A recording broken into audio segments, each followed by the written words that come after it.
Halo semuanya, selamat datang kembali di Satya Siniar bersama gue Aufa di sini. Apa kabar kalian? Semoga kalian semua baik-baik saja. Kita ketemu lagi di hari Minggu ini, di hari terakhir long weekend di awal bulan September seperti yang udah gue sempat mention di episode kemarin. Jadi gimana guys? Apakah hari ini kalian sudah pada bersiap-siap pulang dari liburan kalian atau justru kalian yang dari kemarin di rumah aja merasa bahwa wah kok cepet banget ya long weekendnya gitu. Karena besok kita sudah menemui kembali hari Senin di mana pastinya tentu saja itu adalah hal yang paling gimana ya? Paling males untuk dijalanin gitu kan pasti. Kalau udah libur tuh apalagi liburnya kemarin habis long weekend 3 hari ketemu lagi hari Senin pasti agak males menjalaninya cuman ya begitulah siklusnya kan gitu setiap minggu kita terus seperti itu tapi toh pada akhirnya kita jalanin juga kan sebenarnya. Jadi di episode hari ini gue mau membahas sesuatu yang sebenarnya masih bersinggungan dengan topik yang gue bahas kemarin juga guys. Jadi kan kalau di episode kemarin itu gue bilang atau gue membahas sebuah topik di mana eh, kalian gak apa-apa gitu untuk mengekspresikan apa yang kalian rasakan terhadap orang lain. Di situ gue udah jelasin panjang lebar akan topik tersebut, kenapa gue bisa bilang kalian harus melakukan itu gitu.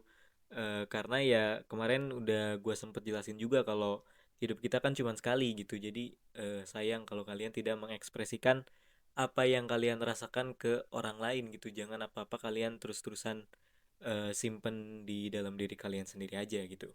Nah, di episode ini gue mau membahas sesuatu yang masih bersinggungan akan hal tersebut dan sempat gue mention juga di episode kemarin itu, yaitu adalah soal tentang rasa penyesalan guys. Di episode kemarin itu kan gue sempat bilang kalau pada akhirnya semua pilihan yang kita punya dalam hidup untuk hal apapun itu gitu ya, baik itu hal kecil maupun mungkin hal besar, semua pilihan itu pasti akan memiliki atau akan memunculkan rasa penyesalan nanti di akhir setelah kita memilih pilihan tersebut gitu. Walaupun menurut kita mungkin di awal pilihan yang kita pilih itu tidak akan kita sesali, cuma mungkin tanpa kita sadari nanti di akhir atau setelah kita sudah memilih pilihan tersebut, akan ada masanya mungkin kita akan ada rasa menyesalnya lah gitu, terhadap apa pilihan yang kita pilih. Walaupun mungkin rasa penyesalannya tidak sebesar dari pilihan lainnya yang menurut kita kalau kita ambil pilihan tersebut pasti kita menyesalnya lebih terasa berat lah, untuk lebih terasa menyesali gitu pilihan yang menurut kita kayaknya gak usah dipilih lah gitu. Nah, sebenarnya gue mendapatkan perspektif ini dari sebuah buku yang sebenarnya masih gue baca, belum selesai gue baca bukunya. Bukunya ada di sini guys. Ini tidak ada maksud endorse atau apa-apa. Gue cuma mau sharing aja ke kalian. Gue mendapatkan perspektif itu bahwa dimana setiap pilihan yang kita punya dalam hidup tuh pasti kita akan menyesali pilihan tersebut. Dan itu gue dapetinnya dari buku ini guys, yaitu buku seorang pria yang melalui duka dengan mencuci piring, yang ditulis oleh Dr. Andreas Kurniawan SPKJ. Jadi singkatnya buku ini menceritakan pengalaman beliau, pengalaman Dr. Andreas ini dalam melalui dukanya karena ditinggal oleh sang anak untuk selama-lamanya, melalui cuci piring gitu kan. Lucu gitu sebenarnya, cuma ini meaningful sekali dan banyak sekali pelajaran yang bisa diambil dari buku ini walaupun gue belum selesai baca bukunya. Jadi di buku ini ada total 16 bab kalau gue gak salah nih, gue lihat dulu. Nah, yang perspektif kemarin yang gue dapetin itu ada di bab ke-6, yaitu ya itu judul di sini di bab di chapter bukunya adalah tenang saja kamu pasti menyesal. Jadi singkatnya di chapter itu, ini gue merecap aja apa yang gue baca ya. Jadi di singkatnya di chapter itu si dokter Andreas ini menemui seorang temannya juga lah yang kalau nggak salah dokter juga atau gimana lah gitu intinya. Nah si temannya ini bilang kalau tenang aja kamu pasti menyesal gitu. Karena saat itu si dokter Andreas ini lagi ingin mengambil sebuah pilihan lah kalau gua gak salah ya. Intinya dia menceritakan apa pengalaman dia pada saat itu gitu kayak soal si anaknya ini lah gitu. Karena kan si anaknya ini kalau dicerit ya intinya kalian bisa baca bukunya lah untuk tahu gimana ceritanya. Tapi yang jelas si Dokter Andreas itu pada saat itu di chapter bukunya ini yang ditulisnya, dia lagi dihadapkan oleh sebuah pilihan lah atau beberapa pilihan lah.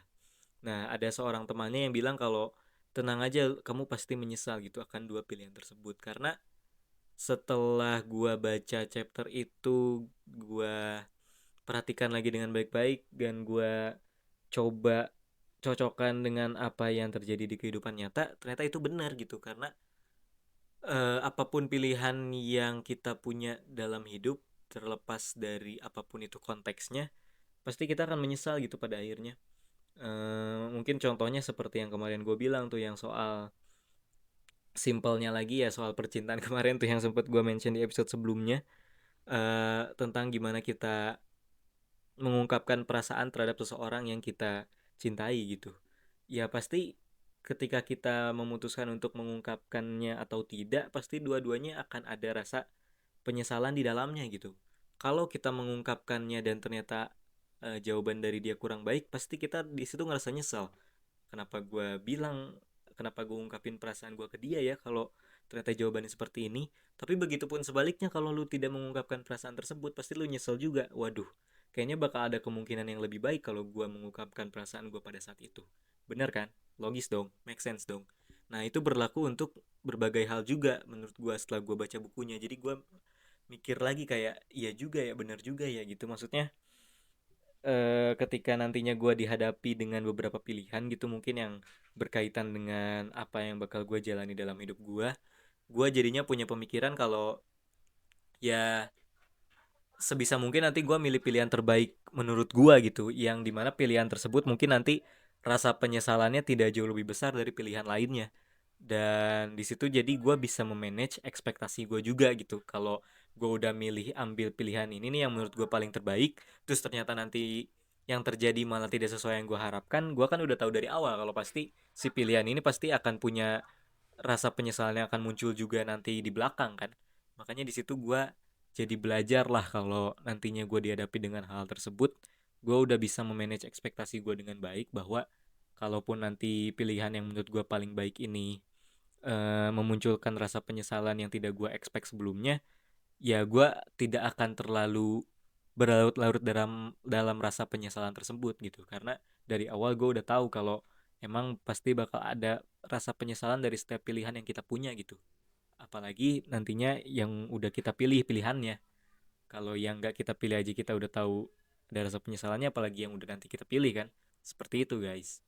Nah, hmm, ini tuh walaupun kayak gue baru baca setengah dari bukunya aja, udah banyak sebenarnya pelajaran yang gue dapetin gitu. Kayak emang bener gitu, baca buku tuh ngebuka banyak pemikiran-pemikiran yang sebelumnya tidak kita pikirkan. Makanya kan bener banget gitu kalau buku tuh jendela dunia. Jadi walaupun gue bukan berarti ngeklaim diri gue yang suka baca banget, enggak kok. Ini aja gue bacanya kayak gimana gue lagi mood pengen baca aja gitu. Makanya ini belum kelar gitu buku ini aja. Gue waktu itu beli buku ini sama satu buku lainnya, yang satu lagi tuh belum gue baca sama sekali, belum gue buka juga plastiknya. Karena ya gue baca tuh kalau lagi gue mood baca aja, dan gue seneng ketika baca, tapi ya ketika gue lagi mood aja. Gue bukan tipe orang yang kayak tiap hari harus baca banget gitu, nggak juga. Gue kadang ada rasanya di mana masa-masanya gue malas juga untuk baca buku. Cuman kalau ketika lagi mood banget, gue bisa baca buku sebanyak itu gitu, sebanyak halaman yang bisa gue baca.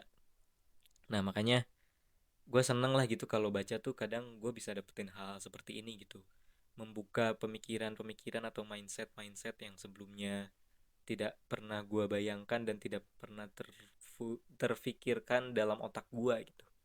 Dimana itu kan didapat dari si penulis bukunya kan, maksudnya jadi kayak gue ngerasa ada rasa bonding juga di situ gitu antara si pembaca dan penulis. Karena apa yang dikasih penulis berarti kan sampai ke gue sebagai pembaca.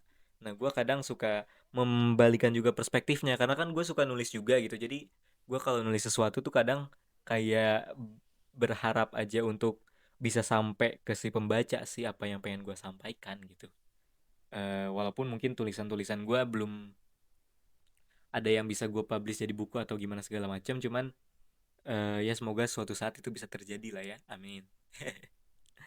Ya sebenarnya itu aja sih guys yang mau gue bahas di episode ini. Sesimpel gue pengen sharing aja ke kalian apa yang gue dapetin dari baca buku ini nih tadi. Tentang apa yang judulnya seseorang yang melalui duka, seorang pria yang melalui duka dengan mencuci piring. Kalian bisa cari bukunya di Gramedia, di toko-toko buku harusnya ada ini.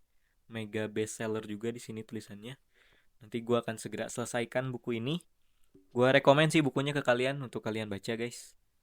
Bisa dapat banyak pelajaran dari bukunya. Ini bukan berarti gue endorse atau gimana, sekali lagi tidak.